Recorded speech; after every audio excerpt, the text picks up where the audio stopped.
মঙ্গলবার বিশালগড় গনিয়ামারা পঞ্চায়েত টিলা এলাকায় ত্রিপুরা রাজ্যের কালারপ্রাপ্ত পুলিশ কর্মী সাবির আহমেদ ও তার স্ত্রীর দ্বারা মারধরের শিকার পার্শ্ববর্তী গৃহবধূ রোজিনা আক্তার ও তার ছেলে সন্তান।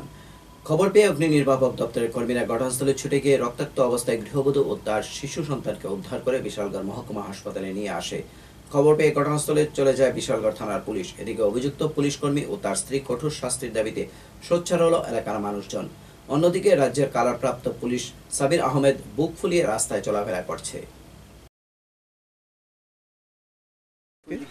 আজকে এটা আমার বাইজি, তো আমার বাড়িও ফুরাতল। আমি একটু আগে আইছি, আইসিরা সে বাড়ির থেকে শুনতে আসি মারামারি করতেছে। এবার আইসি আয়া দেখতেছি শুনতেছি এই দুইজন মানুষ হঠাৎ করে তাকে মারতেছে। এমন মারছে ওহনো গান ফিরতেছে না, হসপিটাল ভর্তি করাইছি নিয়া ওহনো গান ফিরছে না। সাব্বির হোসেন আর গে তার বউ। কি কারণে মারধর করছে? কি কারণে এটা তো জানি না। তারা কি হয়?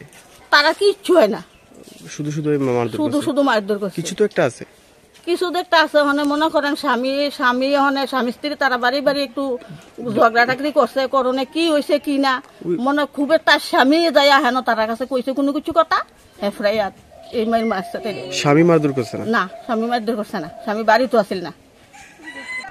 আজকে হে আমার বাড়ির লগে মানে হের কি হয় এটা জানি না। মানে ওই আরেক পাশের মানুষ আইয়েছিল রুজিনা বকেন ওর মধ্যে কাজ করতে আছে। হের ঘরতে বার করে সিরে মারধর করতে আছে। হের সাব্বির শুনের বউ। তো কি কারণে মারধর করছে? কি কারণে মারধর করতেছে এটা আমরা কইতারি না। তারা মারফুট দেখে গিয়ে আমরা গিয়ে ছড়াইছি। আপনারা জানেন না কি কারণে মারধর করছে? এটা আমরা জানি না কি কারণে তারা কি করে। হের একটা আইনের সার্কি করে, আইনের সার্কি করে, পুলিশের সার্কি করে। হের বউর লই যারে মারধর করছে হের জামাই কি আসল না বাড়িতে? না, হের জামাই বাড়িতে আসল খাল্লা বাড়ির মাঝে। হের একটা ছোট্ট ফুলা আসলো। কয়জনে মারধর করছে? তারা জামাই বউ দুইজনে মারধর করছে। তারপর আর ফুলাটা আছে না, ফুলাটা চিল্লা ফালা করে দিকে ফুলার রিডাল দিয়ে কাটা ছিল। কি কারণে মারধর করছে এটা জানি না। এটা আমরা জানি না কি কারণে করছে।